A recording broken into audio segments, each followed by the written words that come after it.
nulis dan membaca, tentu akhirnya bakal sengsara, tentu akhirnya bakal sengsara. Banyak yang hafal Quran hadisnya, suka ngafirkan pada lainnya, kafir hatinya tak dipedulikannya, dan masih kotor hati nuraninya, dan masih kotor hati nuraninya, mudah ditipu nafsu angkara dalam keindahan alam semesta, iri dan dengki harta tetangga, mata hatinya gelap dan nista, mata hatinya gelap dan nista. Ayo saudara, janganlah lupa wajib mengaji dan tingkatannya.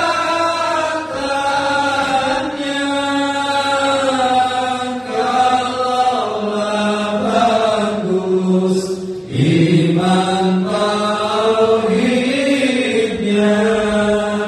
baik bekalnya, mudah matinya, baik bekalnya, mudah matinya. Ikhwan yang soleh, baik hatinya, karena sempurna amal ilmunya, jalan thariqah dan ma'rifatnya, juga hakikat sampai rasanya, juga hakikat sampai rasanya. Thariqah kita Abah mursidnya, tempatnya ada di surga laya. Semua orang datang padanya, minta dibuka pintu hatinya, minta dibuka pintu hatinya. Sohibul Wafa, nama yang mulia, Tajul Arif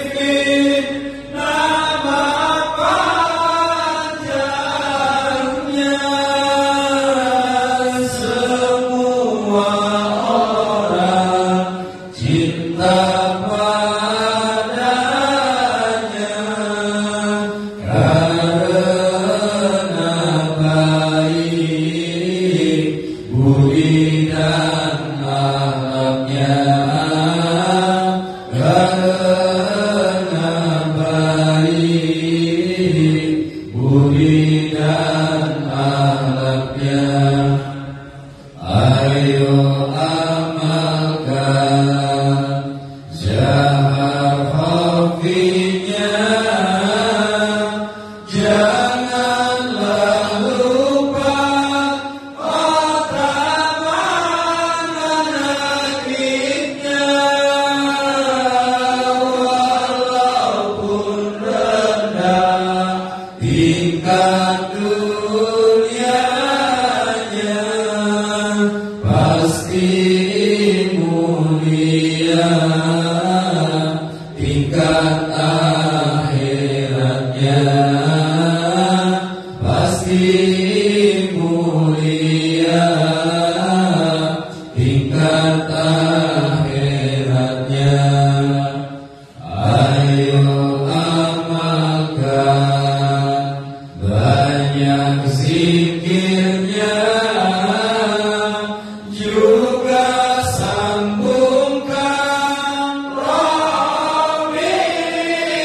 وكل شيء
Inilah satu tempat yang paling mulia, yang mana setiap malam Allah mengutus 70.000 malaikat untuk mencari majlis zikir.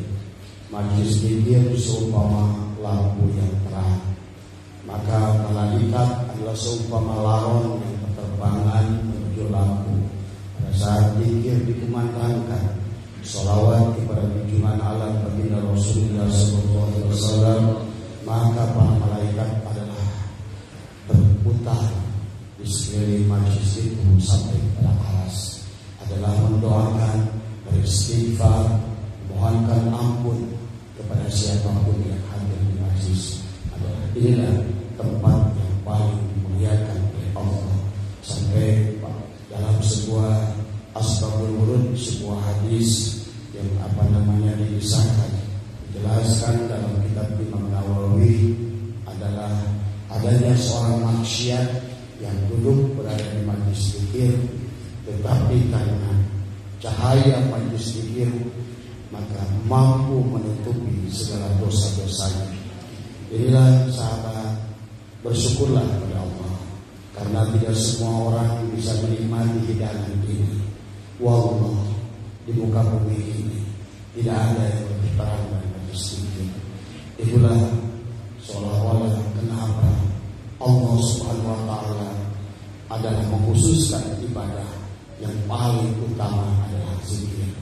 Sesungguhnya sholat adalah zikir, sedekah zikir, puasa zikir, haji zikir, intinya zikir.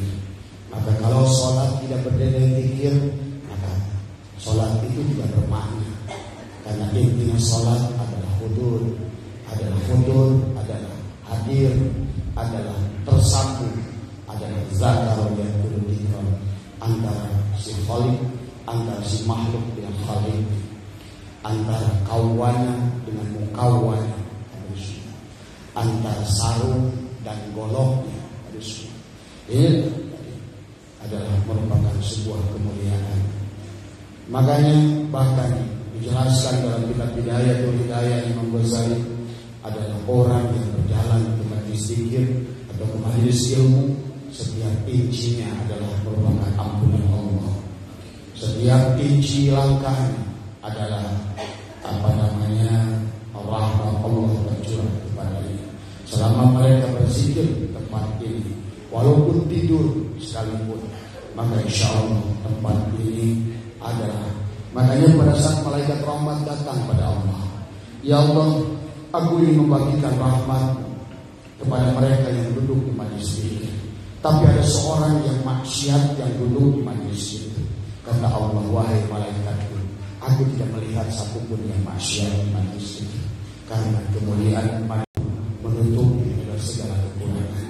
Inilah sahabat, beruntunglah kita semua adalah senantiasa untuk datang ke hotspot sama seperti kita.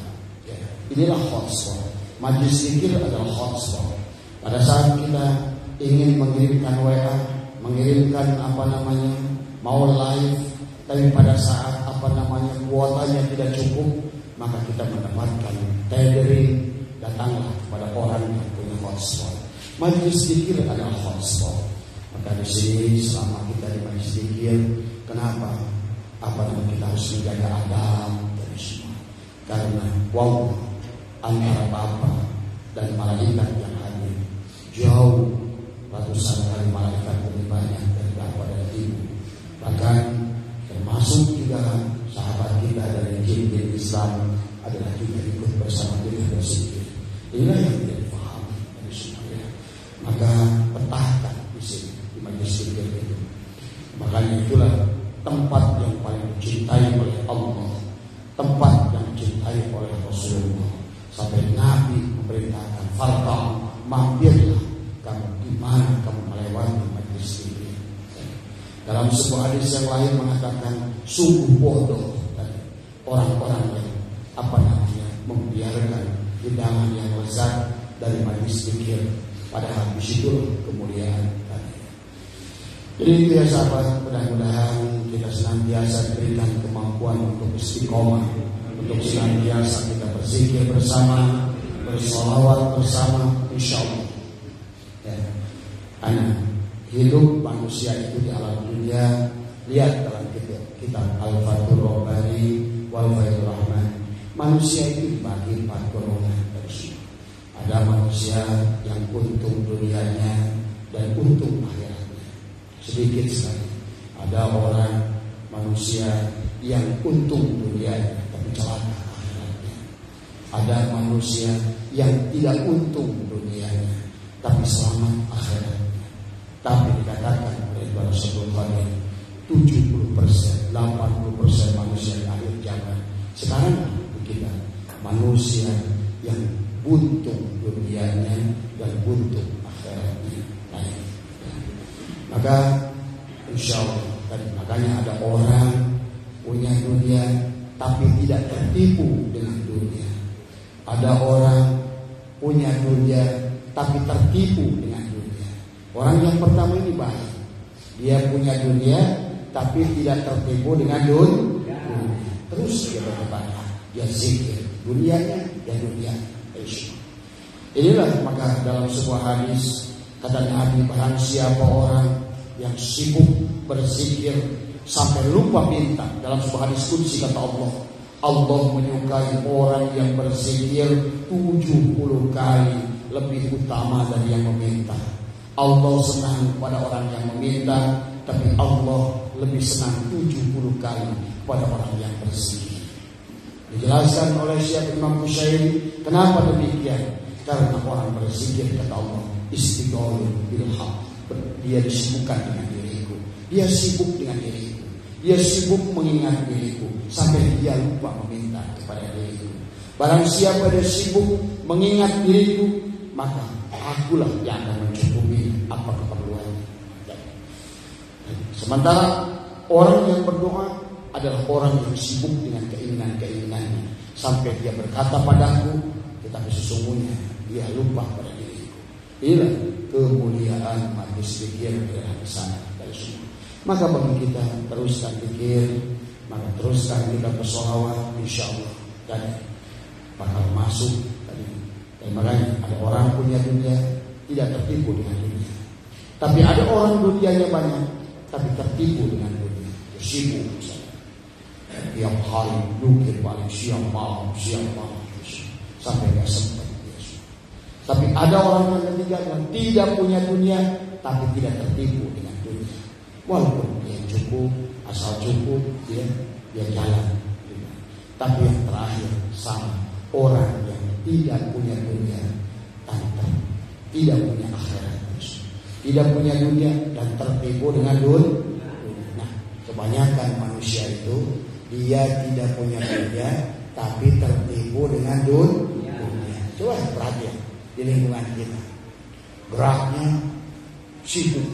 Ya, saya menyaksikan orang dari dulu saya saksikan ada orang pasar,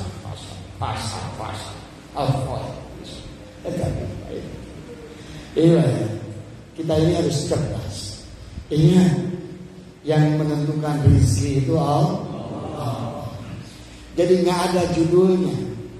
Kita melalaikan perintah Allah bakal mengganggu rezeki kita dari semua. Justru kalau kita dahulukan kepentingan Allah, Allah akan mendahulukan juga. Inilah kecerdasan. Kita harus cerdas dari semua. Ya. Makanya kau menyayangi kata Allah, aku menyayangi. Ya. Inilah ya, mudah-mudahan kita diberikan kemampuan untuk istiqomah. Sahabat ya, yang Abah cintai, hidup kita nggak lama ya. Dan Abah selalu ingatkan kepada diri Abah pribadi, dan walaupun Abah sendiri orang baik ya, yang sedang belajar untuk baik di alam dunia ini, Abah suka ulang-ulang adalah seumpama kata Imam Ghazali adalah kita naik kapal yang besar. Ingat, kita ini ada 2 bagian umum ya. Satu jasad, kedua ruh. Ingat itu, selalu ingat kita. Sementara yang senantiasa kita pusingkan urusan jasad dari semua. Karena ruh tidak butuh celana cancur. Ruh tidak butuh gosok gigi. Ruh nggak butuh rumah. Makanya pada saat ruh udah keluar, tapi nggak bisa pulang pada Allah, ruh mana tangka jadi. Orang yang tidak bisa mulih kajati mulang ke asal, ruhnya keluar dari tubuhnya karena waktunya sudah habis, time's up, game over. Itu ruh nggak bisa pulang pada Allah. Karena Allah itu maha suci. Sementara ruh dengan terpengaruh dengan jasad menjadi kotor tadi. Maka ruh akan berada berhenti di satu alam tadi. Yang ke akhirat itu balik ke dunia lebih bisa dari sini. Maka sudah dikatakan oleh Syekh Daud Patoni, di dunia geus eueuh, di akhirat can air, can hadir, dan tadi. Makanya inilah kenapa kita harus berzikir, kenapa kita harus bertorikot, karena torikot itu adalah torik jalan. Dan ada syariat, ada hakikat. Torikot itu yang nyambungkan syariat kepada hakikat. Ya, inilah yang harus kita pahami. Ya. Nah, makanya jangan dianggap berat torikot itu. Torikot itu justru adalah perjalanan yang paling mudah kepada Allah. Ingat Pak, manusia itu dibagi oleh ada 7 golongan. Yang pertama adalah golongan rokibin. Tadi semua. Eta jelema nu tukang rarengos, hirup nate dunia, hirup ke dunia, dina otakna dunia. Tadi semua. Bahkan teu salat acan, teu ibadah teu naon. Eta rokibin. Tadi semua. Naik nu kadua adalah abidin. Tadi. Geus mulai dari ibadah tadi semua. Tapi tetap dia juga masih antara dunia akhirat ya buat sambilan saja dari semua. Naik muridin tadi menjadi seorang murid, ibadahnya sudah banyak tapi yang dipikirkannya akhirat, hanya surga aja terus tadi semua tadi. Kemudian ada lagi tadi masuk golongan salikin tadi semua. Adalah nih kita golongan salikin tadi. Itulah 4 golongan bawah, nanti akan naik ketiga golongan ketiga terakhir. Wasilin, arifin, muqarrabin. Yang bisa ruh keluar langsung itu muqarrabin. Kalau golongan rokibin punten, begitu ruh keluar dari jasad, maka kenapa dipisahkan? Kita harus mendoakan orang-orang keluarga kita. Kenapa? Karena belum bisa pulang. Maka setiap malam Jumat lihat dalam kitab-kitab, termasuk dalam kitab Daqaiqul Akhbar, dijelaskan rohok na jendela. Ieu mana anak aing pamajikan datang salakinan tia deui. Ai bageula mah hayang kopi, aing mah lain. Tia atuh Fatihah sakali keur aing. Eta teh kolot teh makana doakeun indung bapak urang, tapi insyaallah poe di dieu mah otomatis. Ibu bapak kita terdoakan. Bahkan kita lah yang berikan syafaat. Apalagi kita dipikir Sumaidah wahid abadina wa ummahatina. Oh, geus kabawa tah kabeh indung bapak aki. Tadi semua. Makanya saya suka memimpinkan orang tua dari teman-teman yang sudah meninggal datang dengan senyum tadi semua.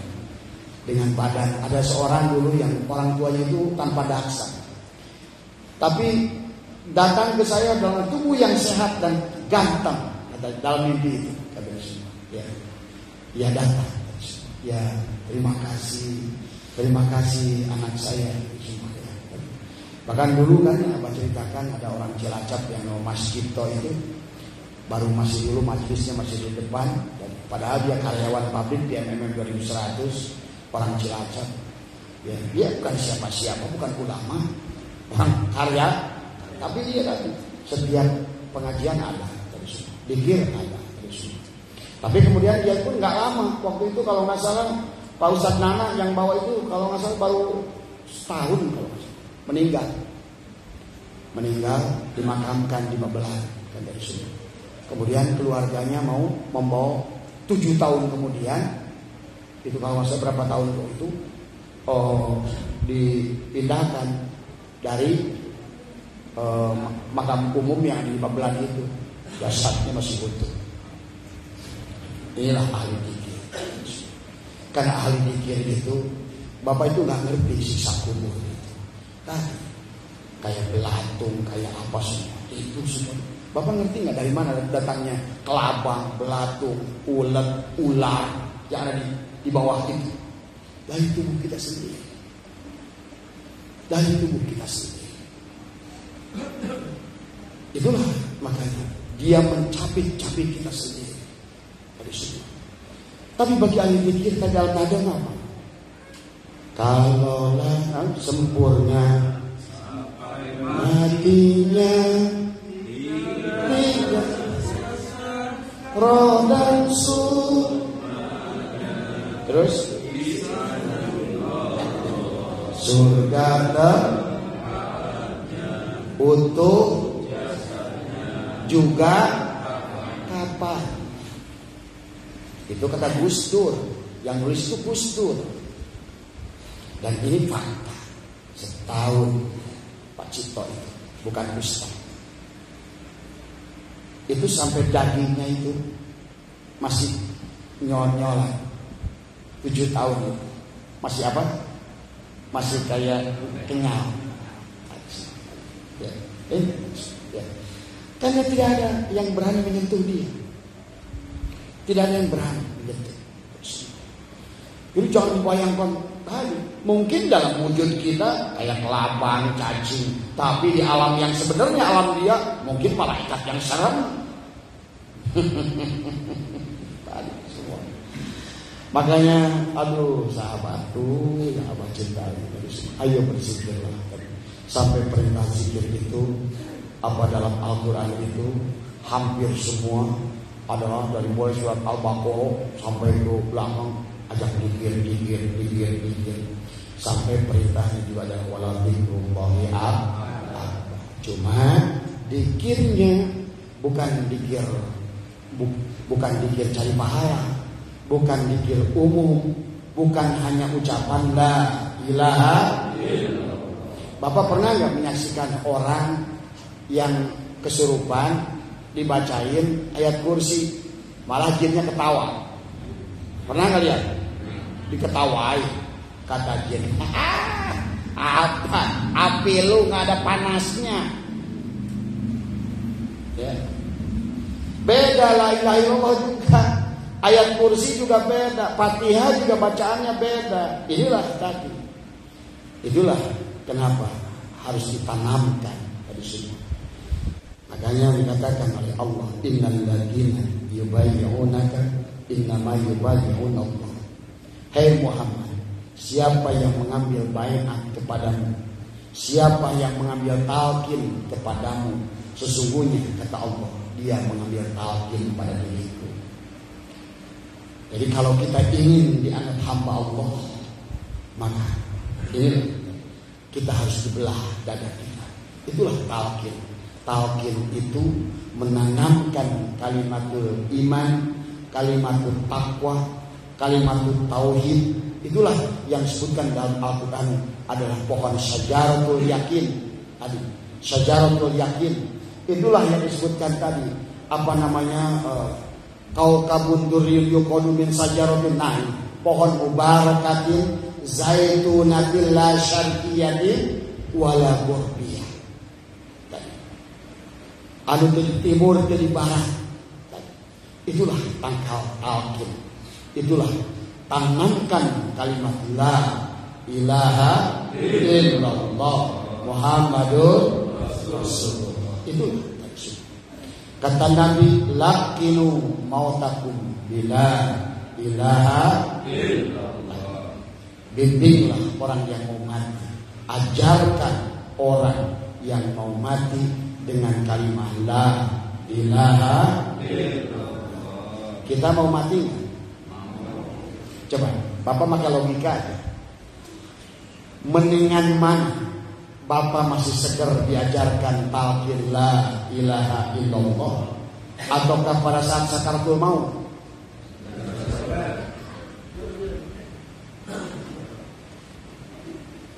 Pada saat sakaratul maut itu Bapak, ingat, dalam diri kita ini ada 7 sifat ma'ani Allah. Qudrat, iradat, hayat, ilmu, sama, kalam, basar. 7. Semuanya milik Allah. Ya, dalam kitab Al-Futuhat Al-Makkiyah Ibnu Arabi. Dari yang 7 itu, pada saat Bapak sakaratul maut, itu sudah diambil oleh Allah, dikunci. Sumun, bukmun, umyun,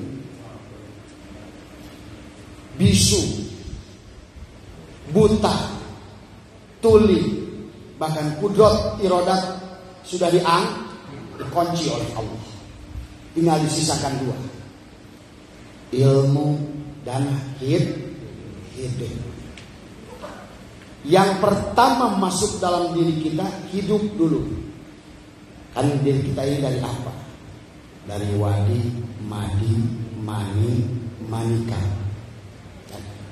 Mani nutfah yang dikandung oleh bapak 40 hari di alam nisa. Jadi sampai dikandung ku ibu, kabeh oge dikandung ku bapak heula. Makanya ku naon? Bina bapak.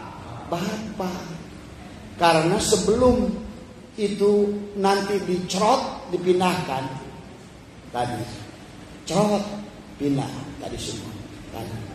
Anu minahkeun saha? Waduh, kalau ngerti hukum hakikat hubungan badan, Allah Akbar.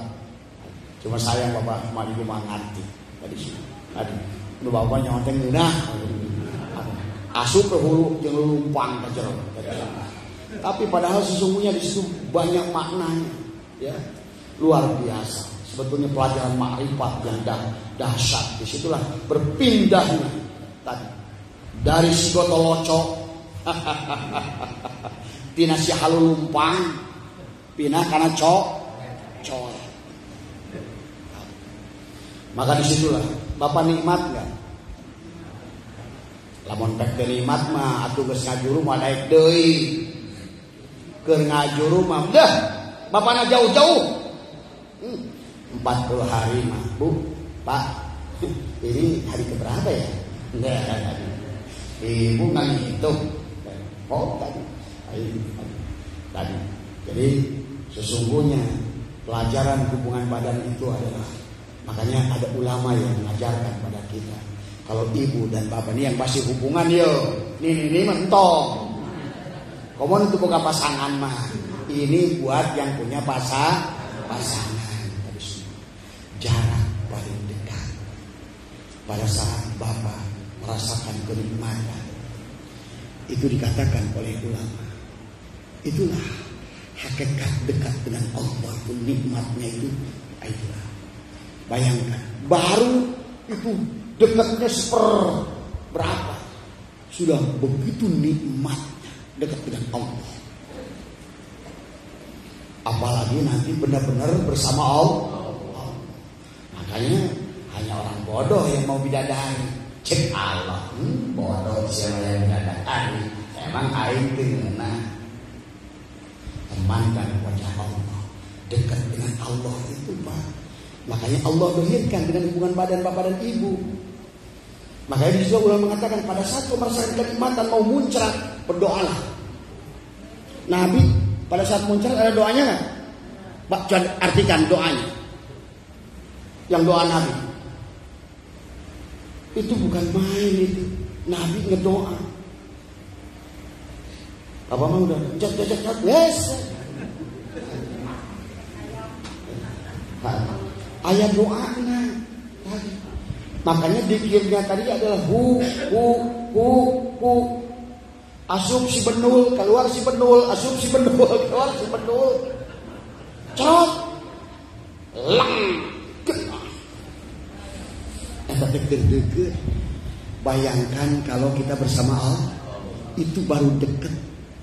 Jadi hubungan badan itu menggambarkan. Makanya sebetulnya itu zat bahwa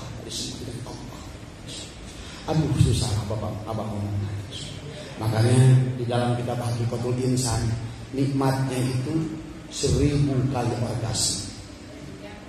Maka Robiah Adawiyah pada saat dilamar oleh Hasan Basri nggak mau. Kata Robiah Adawiyah, naon gituan capek-capek nyarujit akhirnya cukup. Nah itu dah, lepas itu zabah kenikmatan 1000 kali daripada orgas. Nah Pak Min mah kebuka pemajikan aku dikira lah singkap panggil zabah. Itu mah hak buat perempuan sama, laki-laki sama. Itulah makanya penggambaran hubungan pada laki-laki dan perempuan itu.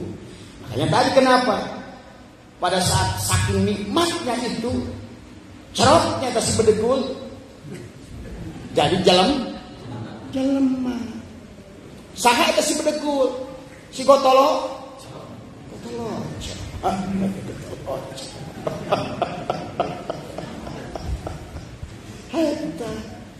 ini jangan porno, itu bukan porno.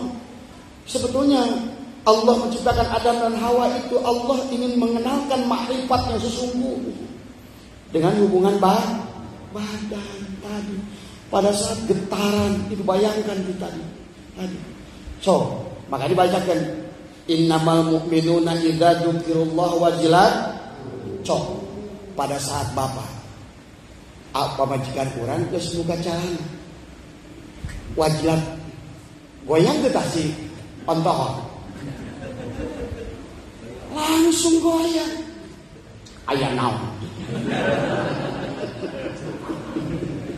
coba di mana lihat itu tuh refleks orang nggak usah diajar pun juga orang otot karena ada hakikat siapa begitu ditempelkan bergetar enggak? Wajilat enggak? Waduh, luar biasa. Begitulah dengan Allah. Cek Allah teh sia mangan kikitkeun doang ngan teh inget cai. Tah, asma Allah. Allah bae awewe urang jeung di urang eta. Makanya begitu cerot. Nah, itulah Nabi berdoa. Sebelum cerot berdoalah. Karena itulah jarak terdekat. Eta teh Allah keur ngabejaan. Cek Allah. Lain bidadari nu ku sia teangan teh. Bidadari mah setetes jamalna aing. Surga mah setetes jamalna. Makanya surga yang bersama Allah lah yang dikatakan dalam surat Az-Zumar kalau enggak salah ya. 155 itu berapa itu? Mereka memandang wajah Tuhannya dengan berseri-seri. Jadi kenikmatannya mah nikmat. Itulah bayangkan. Jadi bisa dibayangkanlah ke Bapak kayaknya. Jadi genah refleks katakan pada saat orang komo lamun pek masihkannya saling baru mengenal keur bobogohan. Pacabak leungeun surser teh. Surser. Kajian teh geus di memang eueuh. Makanya dimulai dengan pandangan hidup, ditenyo hirup. Mulailah kepada pegangan hidup. Kudu dicekal heula, karek ieu. Baru terakhir perjuangan hidup geus ditakol. Geus disentrel. Geus di lollipop.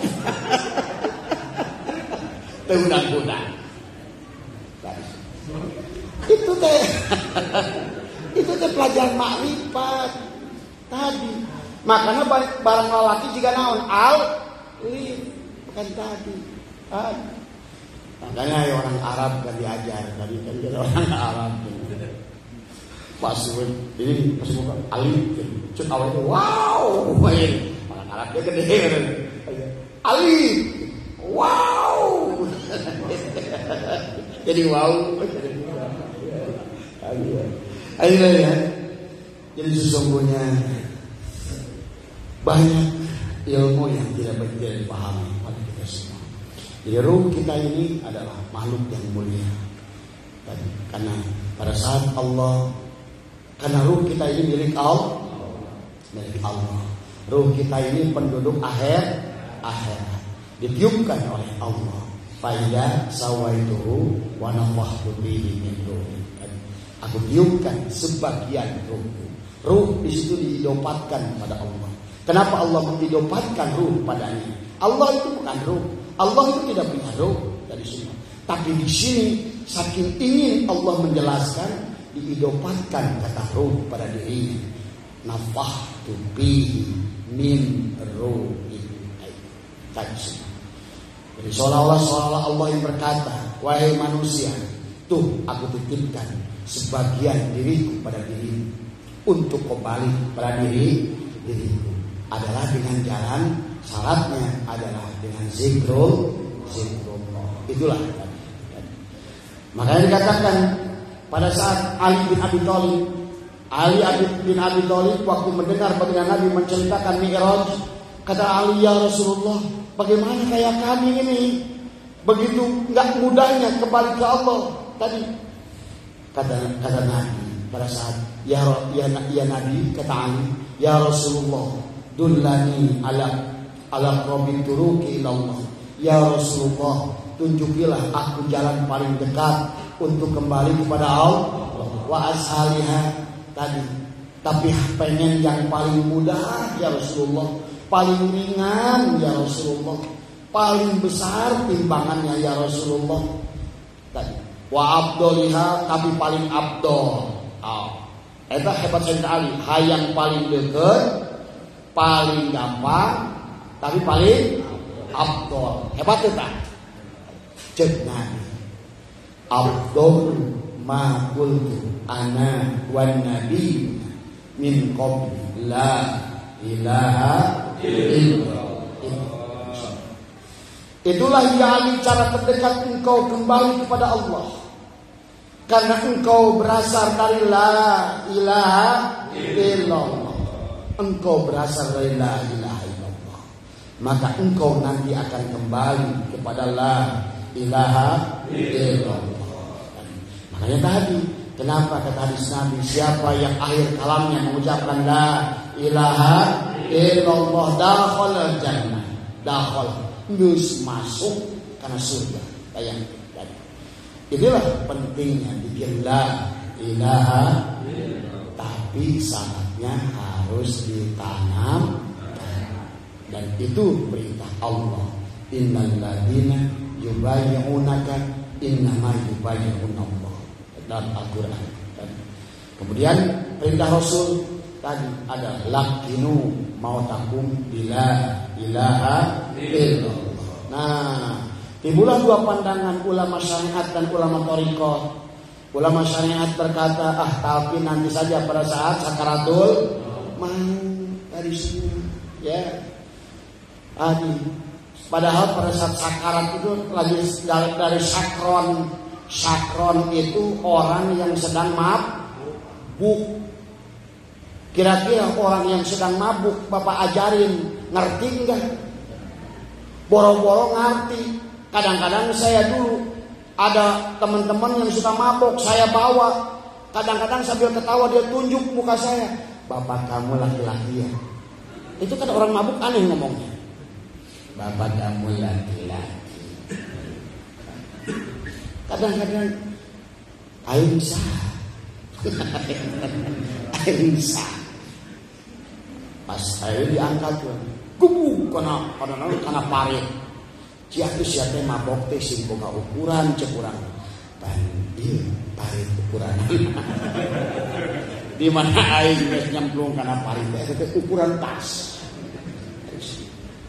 Ya. Mabok. Mustahil kata Tuhan Abdul Qadir, kata Imam Ghazali bahkan semua mustahil orang yang sedang sakaratul maut dibimbing kalimat yang berat la ilaha illallah. Dijelaskanlah oleh ulama-ulama, ternyata tidak mungkin bisa dibimbing karena syarat untuk membimbing itu satu, mulutnya sudah dikunci, telinganya sudah dibikin matanya sudah dibikin buta. Walaupun bapak bilang, ini bapak, ini saudaramu, udah nggak lihat dia, nggak bisa. Paling, Nah, itu tahu apa kayak begitu. Dia sedang mencari pintu. Nah, nanti itu pintu makin dekat. Tiba-tiba pintu dunia tutup. Jebret. Poek udah. Nengok ke dunia. Dia terus nyari dia. Tapi di sini pintu udah tutup, yang sana belum buka. Inilah kita perlu dengan zikirlah yang akan menjemput Bapak dan Ibu. Ini ya, ini Abah sudah ngomong sama siapa-siapa. Yang paling ditakutin oleh Imam Syafi'i rahimahullah, Imam Ghazali rahimahullah adalah pada saat lepasnya ruh dari jasad. Karena badan kita ini bakal direbut. Ibadah Bapak jangankan cuma 50 tahun, 1.000.000 tahun nggak bisa nolong. Wallah. Jangan. Bagaimana bisa nolong? Yang turun siapa nanti? Iblis yang menggoda Nabi Adam dan kalau sekarang Bapak masih aman. Makanya kemarin dalam hitam kalimat keberapa Iblis itu berlapis.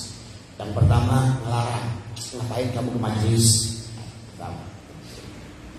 Tapi orangnya mereka dawang, rek masalah, lumayan juga yang latihan, udut, berangkat dia, cek Iblis, aku berangkat, datang ke majelis,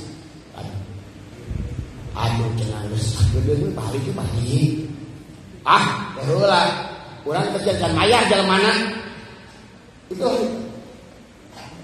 Terus iblisnya bertingkat-tingkat naik. Kalau sekarang ada aturan, iblis itu tidak akan anak SD, iblis juga kelas SD. Genah makanya. Itu. Karena pada saat iblis berkata, "Qala rabbi bima aghwaytani la uzayyinanna lahum fil ardh wa la ughwiyannahum ajmain."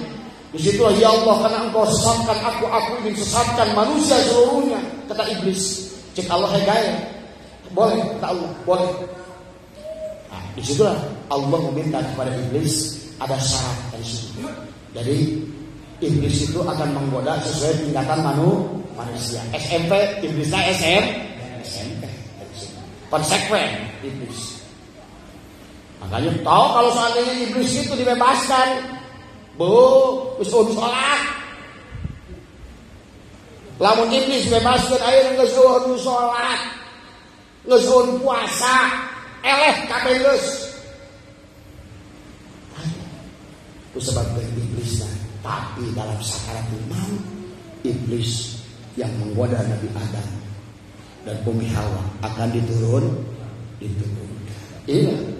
Kenapa kita harus punya guru ruhani dan guru mursyid yang membimbing rohani kita, yang menemani, yang bisa menarik Rasulullah untuk menjemput ruh kita.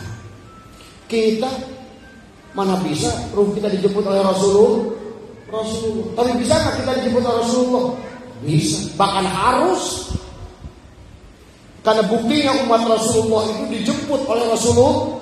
Tapi Rasulullah hanya akan dibawa oleh siapa? Pertama, yang musalsal dari Rasul oleh sahabat oleh kepada tabi'in terus.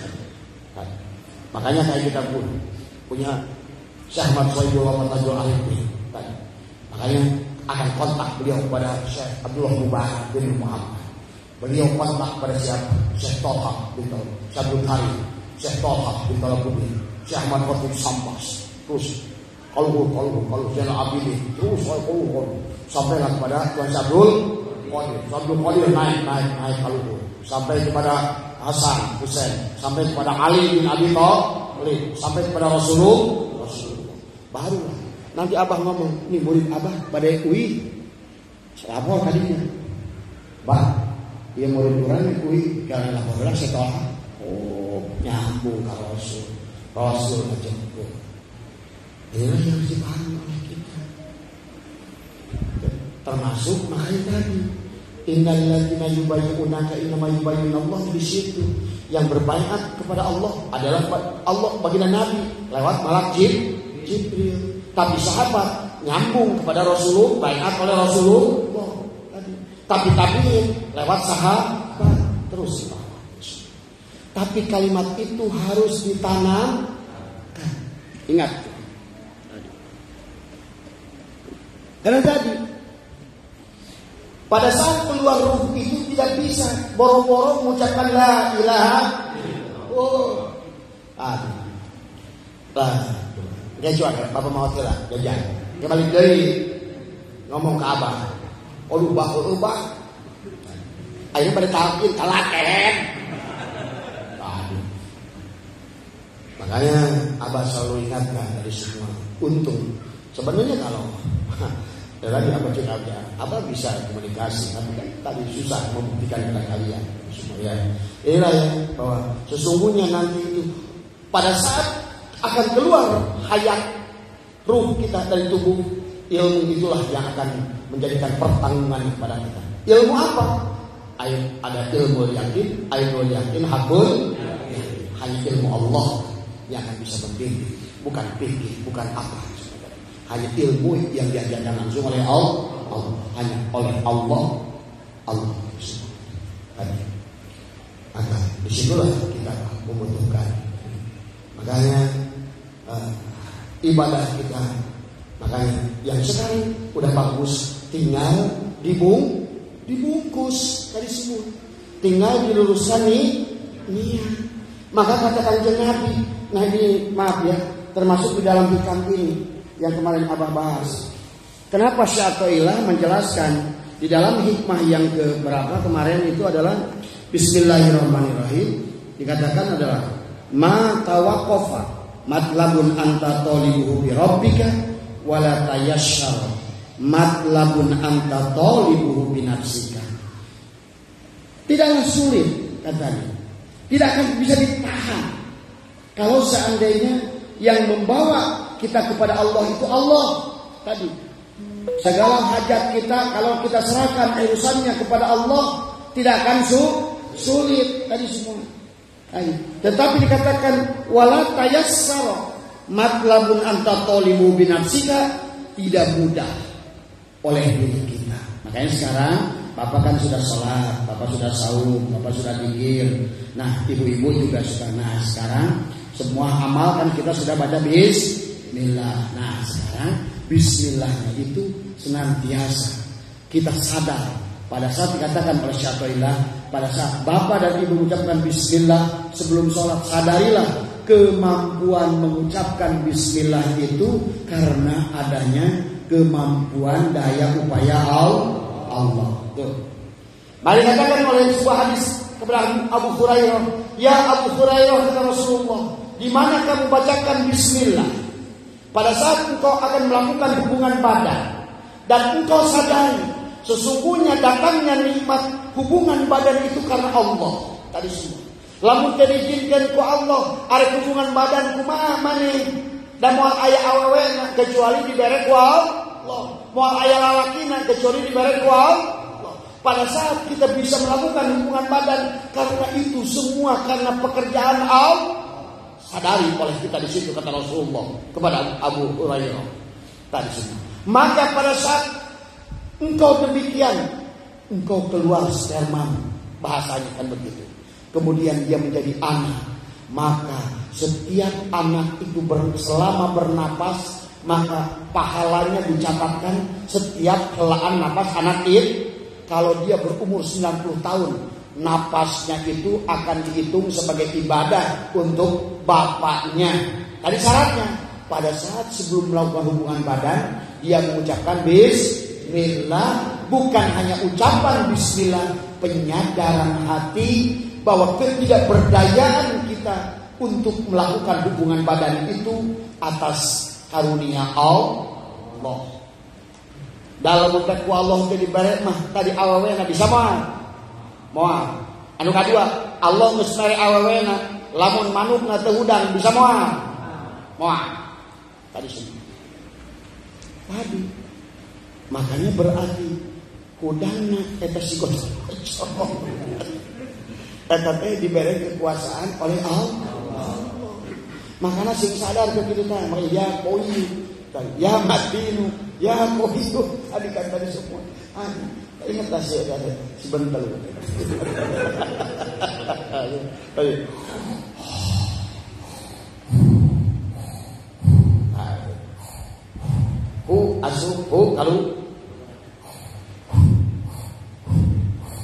Kalau begitu cepat Sayyidina Muhammad Rasulullah SAW. Nyen budak jadi ibadah.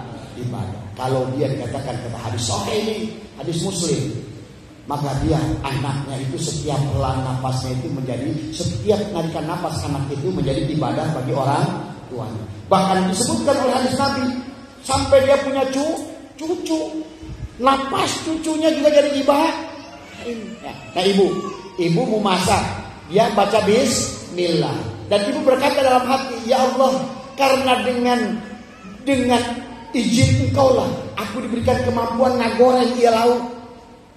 Eta lauk 1 juta kali menjadi lebih berkah. Itu ikan yang kita makan, yang ibu masak, berubah menjadi obat. Tenaganya akan lari menjadi ibadah. Itulah ucapan bismillah. Bukan nggak cukup bismillahirrahmanirrahim, enggak. Tadi ganen sih enggak aja. Bismillahirrahmanirrahim tadi enggak cukup. Tapi itikad tadi sampai alhamdulillahirabbil alamin. Kamu waktu ingat rasa, ngeunah tah. Gusti moal aya ieu ngeunah kecuali atas izin Gusti. Coba. Tajakan bapak meuli daging 3 on mah moal ngeunah. Minta ke Kang Wawan 3 on yangan we. Da moal gen. Aduh. Kenapa genah? Karena ada Allah. Dengar dia deh.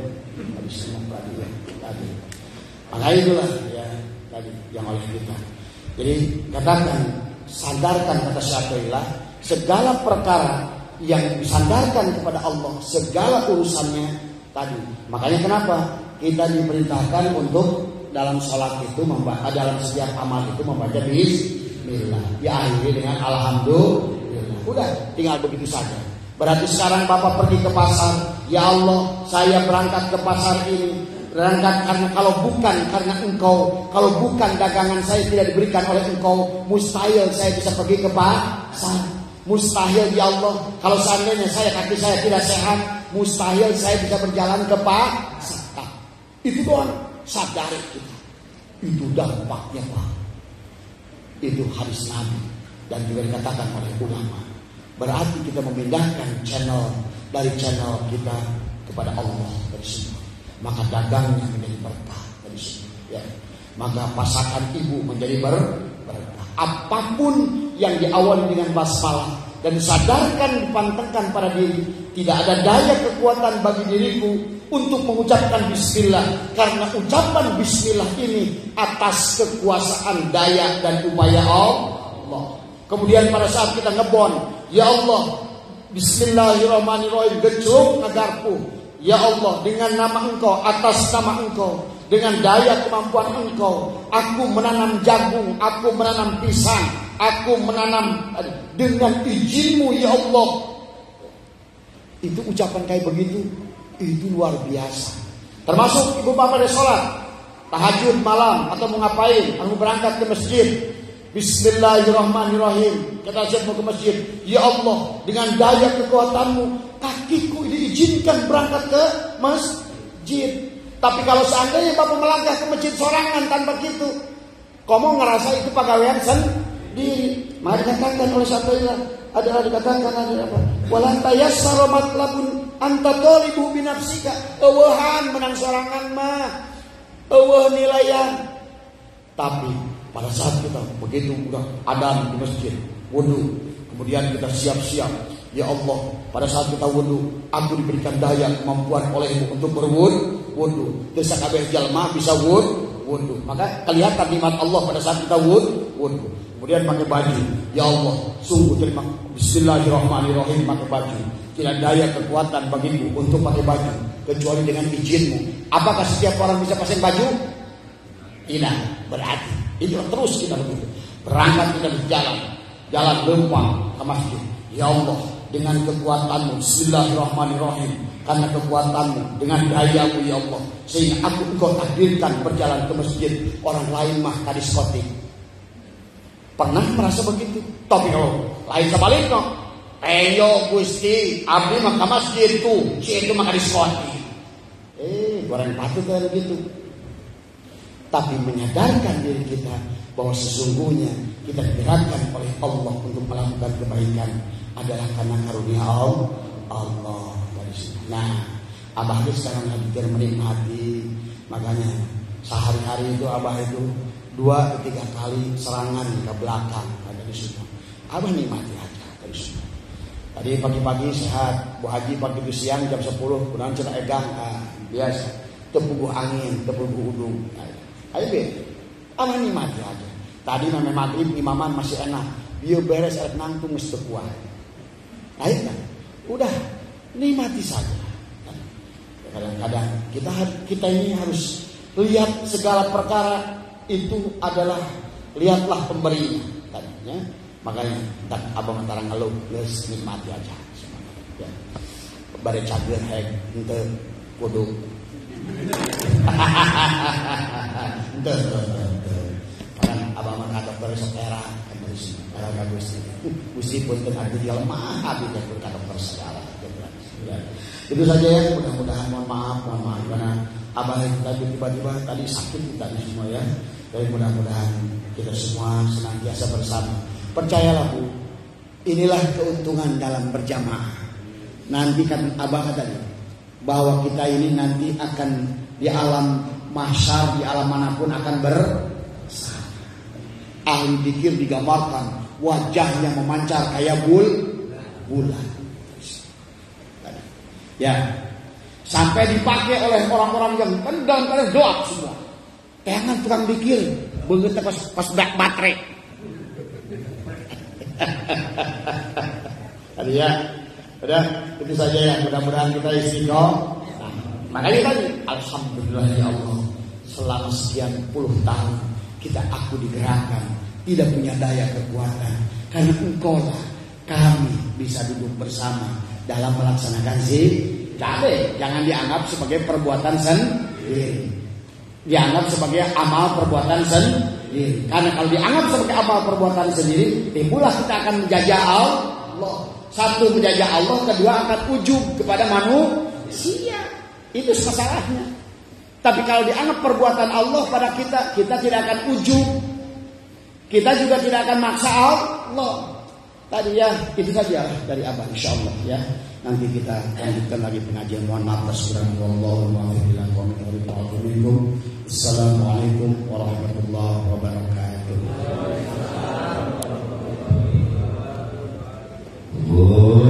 Allahumma salli ala nabiyil asmin Muhammadin wa ala alihi wa sallim.